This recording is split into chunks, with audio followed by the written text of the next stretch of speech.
Welcome to the KZGN News. Today we'll bring you news from Kern County Fire, from Sacramento, and much more, including KZGN's Talking Points editorial.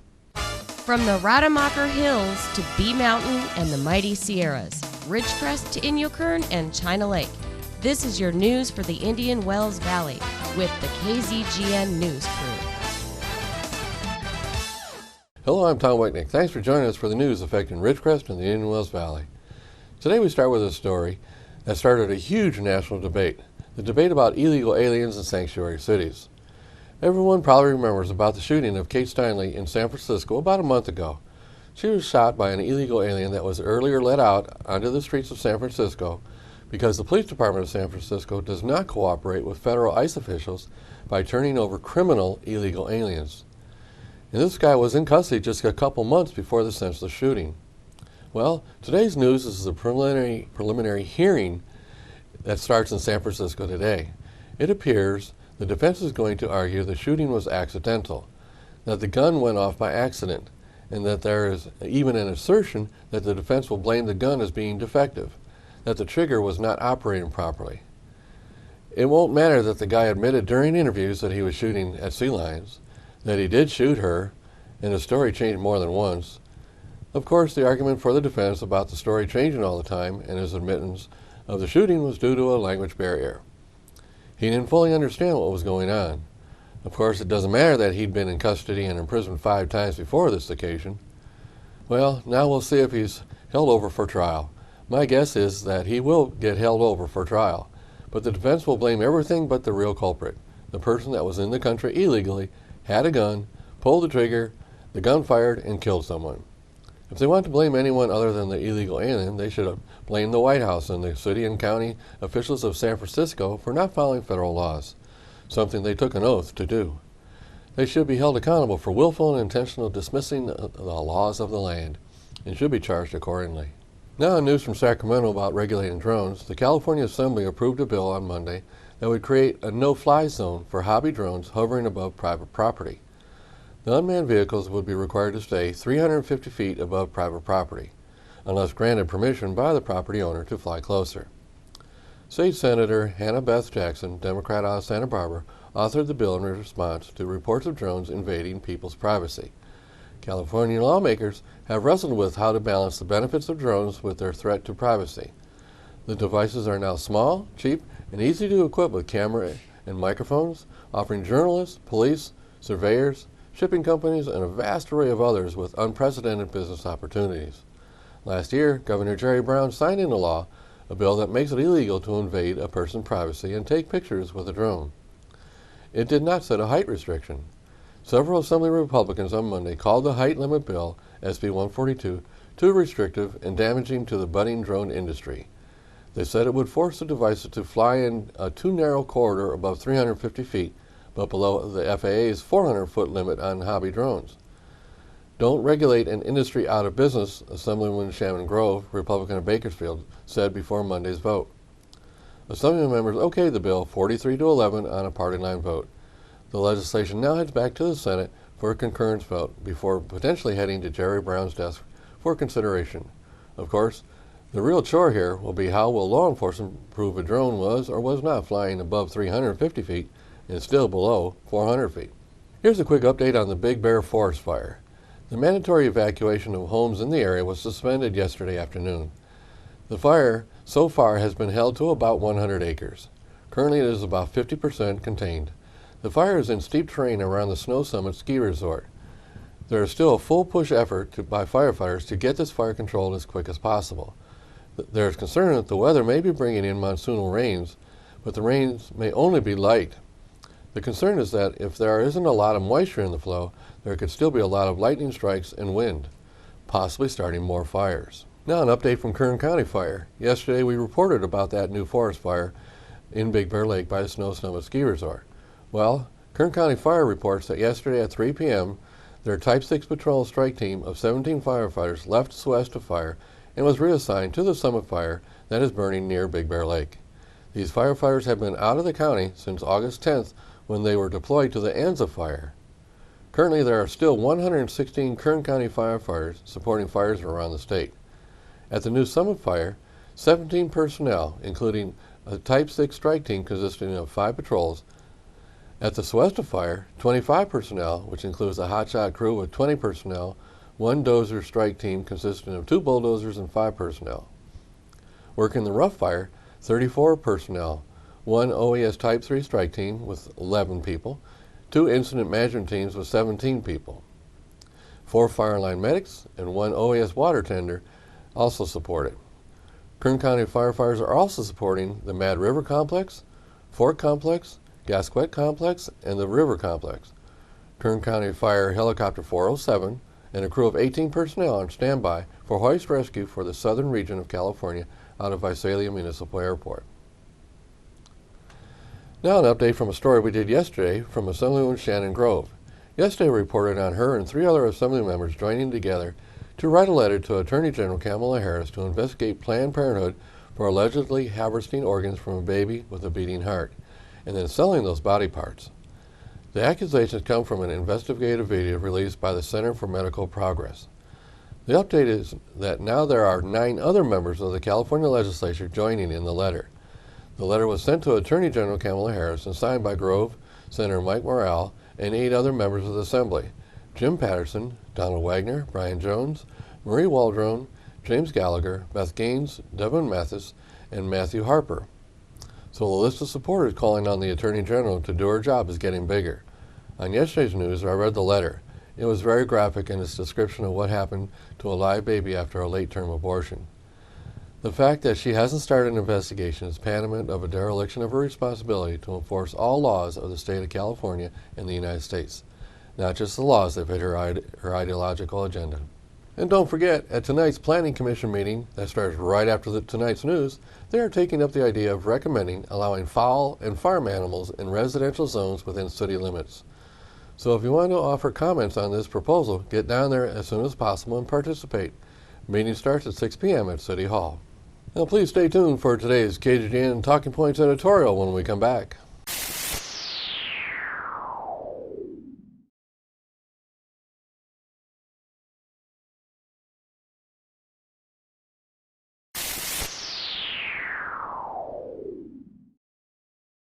Welcome back. Now it's time for the 71st KZGN News Talking Points editorial. Well, tonight I decided I'm going to do something different. How about a group editorial? Tonight I'll use guest editorials along with my own comments. Before I provide the topic, first a comment from the last editorial titled, "Last night Mayor Breeden asked for the people to not only let them know when they're doing something wrong, but please let them know when they're doing something right."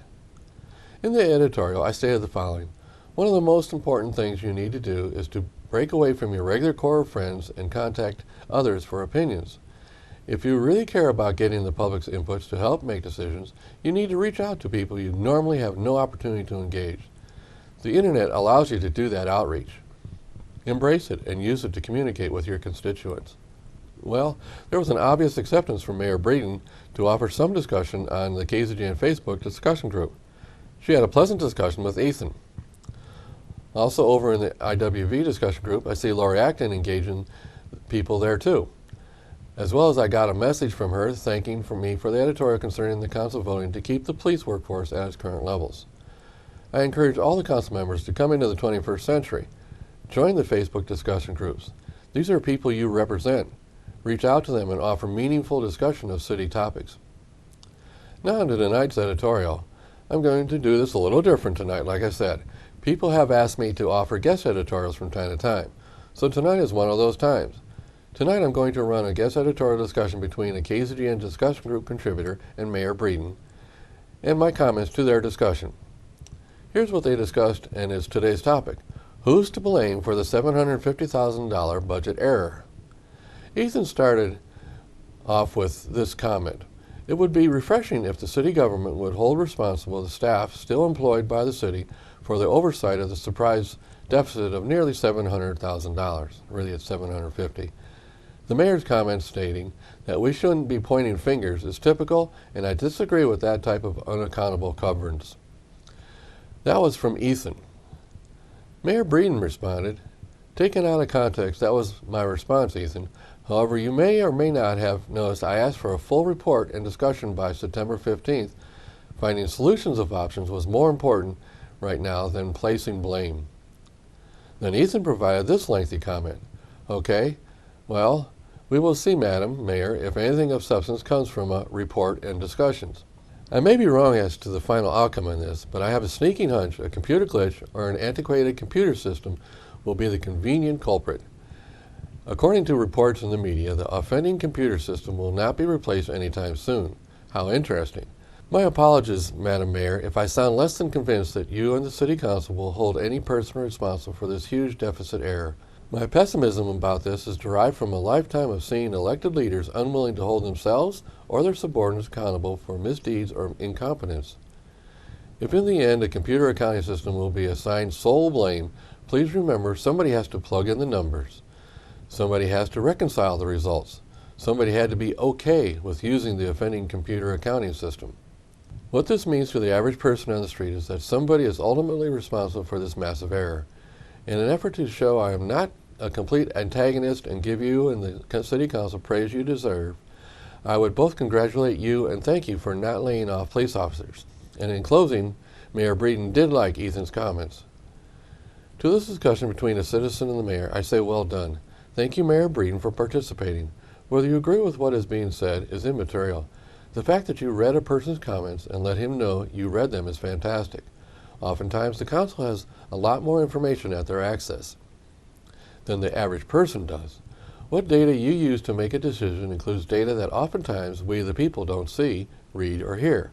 Oftentimes, when observing the council discussion back and forth on the ideas, some council members seem to be holding back their comments.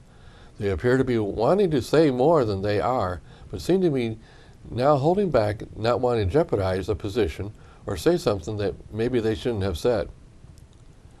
What needs to be said is, when you folks are sitting on the dais and making decisions, be open and transparent with we the people. Let us know what you're thinking and why. Maybe if we had all the data you have, we might have a better understanding of the item at hand. Would having an informed public be a good thing? A public that understood the topic and how you reach your decision would be good. Don't lose your patience to inquiries from the public, and this kind of gets back to Ethan's discussion. He has a general lack of confidence in government officials really getting to the bottom of problems. This is a widely held perception. If there's going to be a full reporting on what caused the budget problem, then make sure the public sees the report and is informed as to what happened and what may be done in the future to try and not let it happen again. This all gets back to my editorial point. Elected officials should use every opportunity to reach out to and engage their constituents, not shun them or avoid them. In my direct comment to the City Council, please don't take this as I'm bashing you. I'm not saying anyone is doing anything wrong, but offering an encouragement for you to do your jobs a little better. Please take it as a constructive form of encouragement for you to be receptive to the people that elected you. In conclusion, well, that was a guest editorial with my own opinion thrown in. Thanks, Mayor Breeden and Ethan, for your discussion. I'm Tom Whitnick, and that's what I think. I'd like to know what you think. If you have any comments about this editorial or would like to discuss or recommend a topic, I'd like to hear from you. Please email them to info@kzgn.net. Stay tuned for weather and sports when we come back.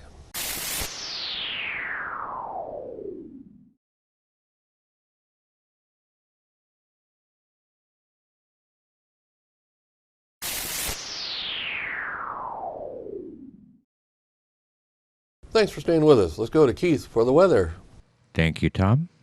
From the National Weather Service, hot, dry, and breezy conditions will continue across much of the northwest U.S. and northern Rockies. Numerous wildfires are burning in this region. Dense smoke is causing air quality issues in several states of the northwest. Red flag warnings and air quality alerts are in effect. Temperatures across the nation. Carolinas came in at 85, Georgia 77, Arkansas 81, Colorado 82, Arizona 90, and Los Angeles at 70. For our forecast tonight, 20% chance of showers and thunderstorms, partly cloudy with a low around 72, south wind 5 to 10 miles per hour with gusts as high as 15. Wednesday, mostly sunny and hot with a high near 102, west-southwest wind 5 miles per hour. Wednesday night, partly cloudy with a low around 72, west wind 5 miles per hour. Thursday, mostly sunny and hot with a high near 104, northwest wind 5 miles per hour. Thursday night, mostly clear with a low around 72, west-northwest wind 5 miles per hour. And on Friday, sunny and hot with a high near 104, west-northwest wind, 5 miles per hour. And that is your look at your forecast for the IWV. Now back to Tom and the rest of the KZGN News. Thanks, Keith. Now Tom Heck with sports. And a very pleasant Tuesday afternoon to everyone. Let's talk about IndyCar racing. Justin Wilson, who was only 37 years old, passed away on Monday from injuries received Sunday.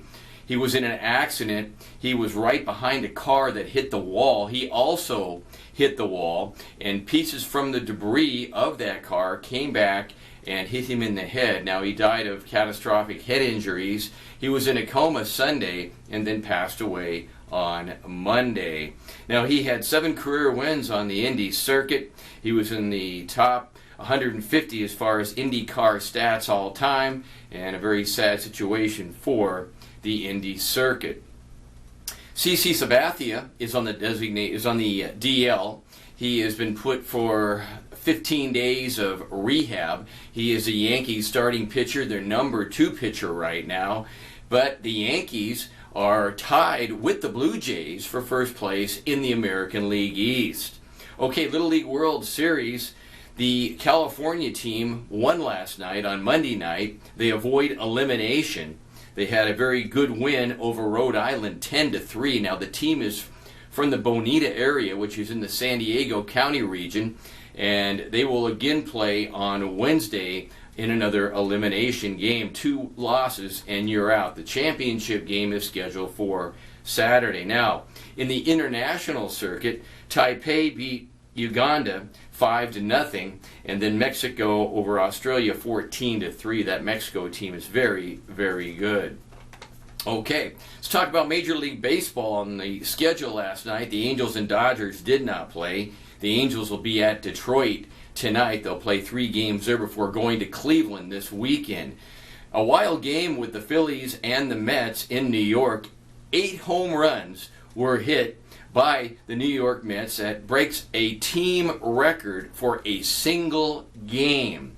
Mets went on. They had 15 extra base hits. In other words, they had 15 hits that were more than a single, doubles and triples. So the Mets last night compiled all that, and they picked up 16 runs to beat Philadelphia 16-7. Boy, the Mets right now are hot. The Cubs win again. They're hot. That Central Division, everybody seems to be really good in that division. St. Louis, the best record in baseball. Pittsburgh, the second best record in baseball. And then the Cubs, who are now 21 games over 500. Who would have thought? All right, let's talk about the Angels. They are 5 games back of the Houston Astros. The Astros lost last night in New York, 1-0. The Astros swept the Dodgers this past weekend. Also on the scoreboard last night, Kansas City beats Baltimore. Boy, the Orioles are just falling apart. They were swept this weekend, 4 games by the Twins, and all of a sudden they find themselves on the outside of a wild card bid. St. Louis wins again. Oakland wins last night along with Atlanta, and the Pirates win. Also, the Pirates now are 18 games over 500. So a lot of teams playing very good baseball right now. We've got about another month and 10 days left in the season. Then we'll be looking forward to the ALCS and the NLCS. That's our sports for this Tuesday. I'm Tom Heck for KZGN. So that's the news for today. Obviously, KZGN-TV know you have a choice in what you watch for your news. We all thank you for choosing KZGN-TV, Ridgecrest's only locally owned community TV station. Coming up next, Ridgecrest Talk.